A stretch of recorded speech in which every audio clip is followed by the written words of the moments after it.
Na noite da última terça-feira, a Câmara dos Deputados votou um projeto para aumentar o número de deputados na Câmara Federal. E por que isso importa e por que um subprefeito está falando sobre isso?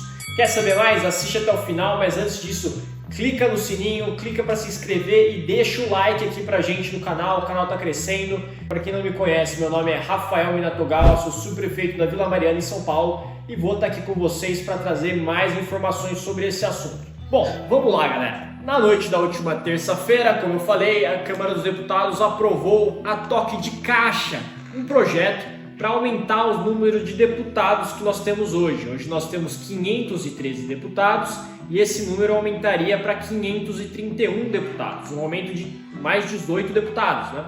Agora, por quê? Qual que é a razão disso ter acontecido primeiramente, né?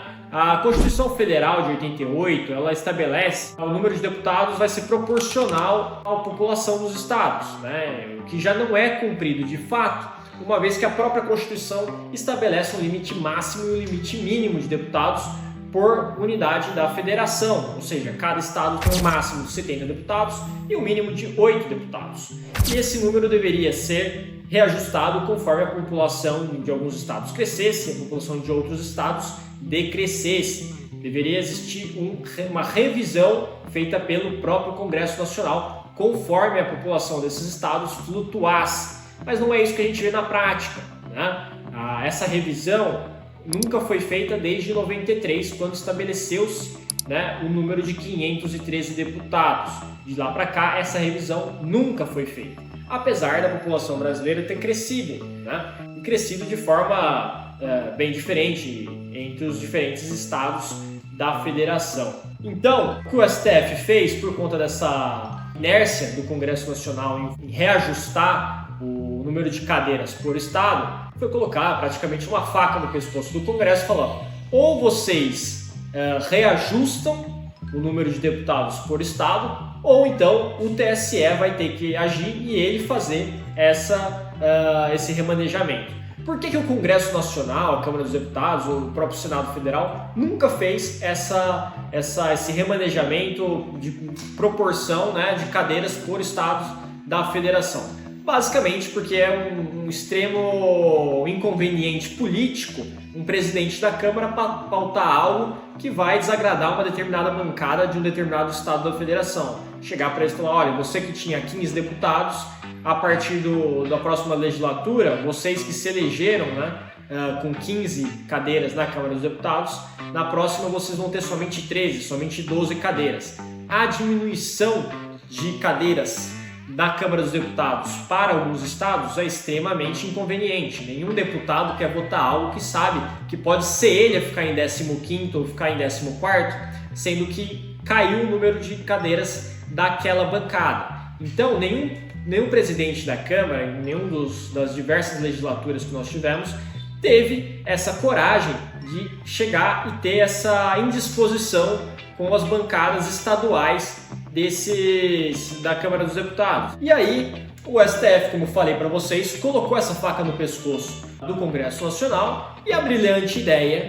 que se teve na Câmara dos Deputados, em vez da gente tirar de alguns e dar cadeiras para outros estados que tiveram crescimento populacional e que estavam vivendo ali uma situação de desproporção do número de representantes para o número de deputados, vamos fazer o seguinte: a gente não diminui de ninguém e aumenta o número total de deputados geral da Câmara dos Deputados. Vamos sair de 513, aumenta aí, quanto que seria que teria que aumentar, sei lá, para o Pará. O Pará teve aumento populacional, então de acordo com a proporção, ele teria que ter um aumento de 4 cadeiras. Em vez de a gente tirar 4 cadeiras de um outro estado, né, que teve uma redução, um decréscimo da população, ou que não cresceu conforme o restante do país, a população não teve um crescimento populacional conforme o restante do país, não vamos tirar, não vamos desagradar ninguém, né, pessoal? Isso aí é mó chato, pô. O cara se elegeu lá, vou chegar lá e vou tirar a cadeira dele. Uma situação muito inconveniente, né? Claro que isso aconteceria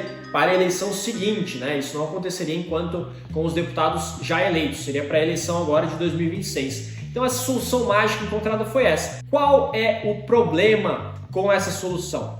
O primeiro problema que vocês e muitos de vocês já devem pensar e colocar é o impacto real, o impacto direto que existe no gasto da Câmara dos Deputados.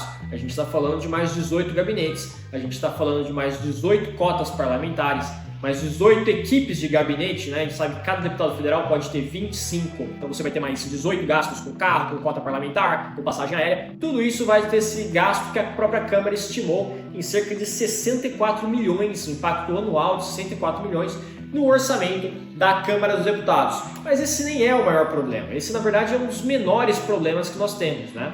O problema maior seria também no impacto direto orçamentário, por exemplo, em relação a emendas parlamentares que nós teríamos pelo aumento do número de deputados.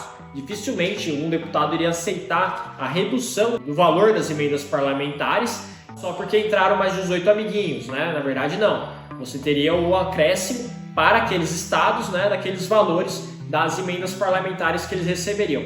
Mas qual que é o ponto? Por que um subprefeito da capital de São Paulo está trazendo isso para vocês aqui no YouTube, né? O principal ponto, pessoal, é que um dos estados que teve crescimento populacional nesse período foi justamente São Paulo. Só que São Paulo ele passa por uma situação de desproporção em relação à sua representatividade na Câmara dos Deputados, que é muito grave, né? E qual que é o problema disso? Como eu falei para vocês, a Constituição impôs um limite de 70 deputados por unidade da federação. Então São Paulo, desde que foi criada a Constituição de 88, a gente conta lá com os nossos 70 deputados. Não importa se a gente aumentar, se tiver o dobro, o triplo de outras unidades da federação, a gente não vai ter um aumento do número de cadeiras por São Paulo. Isso cria uma desproporção em relação à representatividade. Então você pega um estado, por exemplo, como Roraima, que tem cerca de 650 mil habitantes. 650 mil habitantes. 650 mil habitantes, galera, para quem não sabe, é simplesmente a população de alguns distritos aqui de São Paulo. Né? Se você pega aí um distrito que tem 3, 4 bairros, especialmente ali na Zona Leste, que é extremamente populosa, você vai ter aí esse valor já de 650 mil habitantes. E você não tem uma razão de 8 deputados só para esses 3 bairros de São Paulo. Então essas pessoas elas são subrepresentadas em relação ao cidadão lá de Roraima, né? Mas aí você pode falar assim, pô, Minato, mas aí, cara, eu acho justo, né, que você tenha, né, esse aumento de representatividade dos estados lá do Norte, dos estados do Nordeste, porque aí esses estados são muito largados, né, cara? Eles precisam ter voz, precisam ter um pouco mais de voz na Câmara dos Deputados.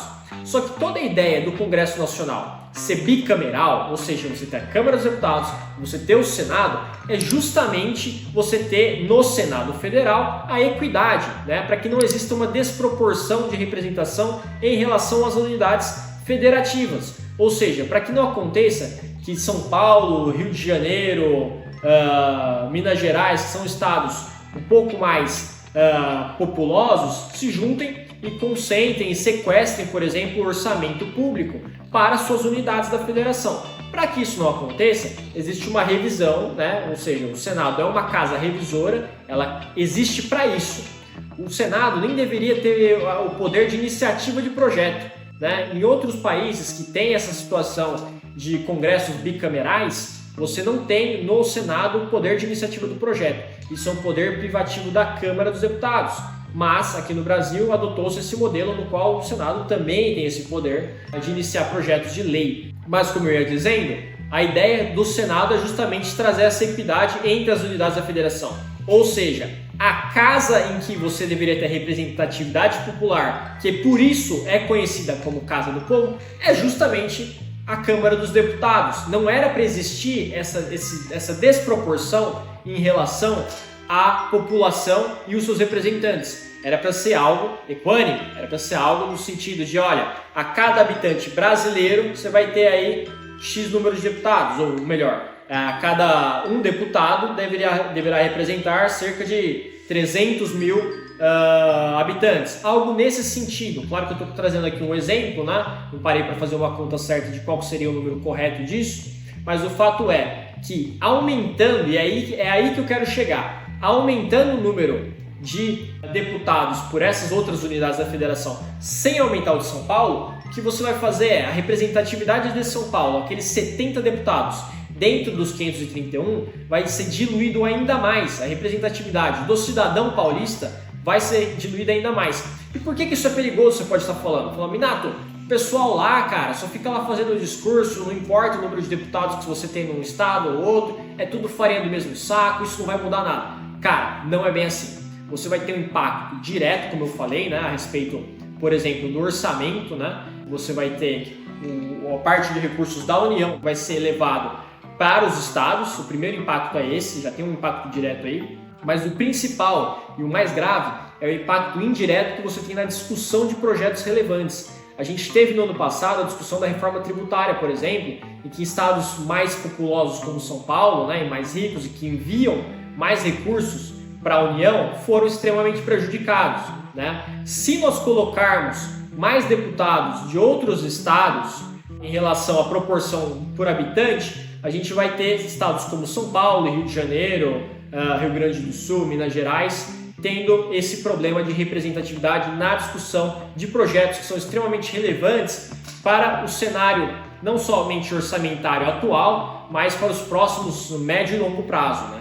E é exatamente por isso que eu estou aqui gravando, porque a gente sabe que quando chega um problema de poda, quando chega um problema de grama, de limpeza pública, quando chega um problema de fiscalização que vai desembocar aqui na subprefeitura, é justamente através do orçamento público que a gente consegue efetivar esses serviços que são demandados pela população. Se não chega dinheiro, se São Paulo está só mandando dinheiro para a União, esse recurso não volta, porque nós não temos representantes para brigar por essa situação lá na Câmara dos Deputados, aí a gente não consegue executar esse tipo de serviço. Então é algo muito preocupante que eu gostaria de trazer para vocês e pedir novamente, se você quiser continuar acompanhando nosso trabalho, se inscreva, deixa o like e clica no sininho. Valeu, galera, até a próxima!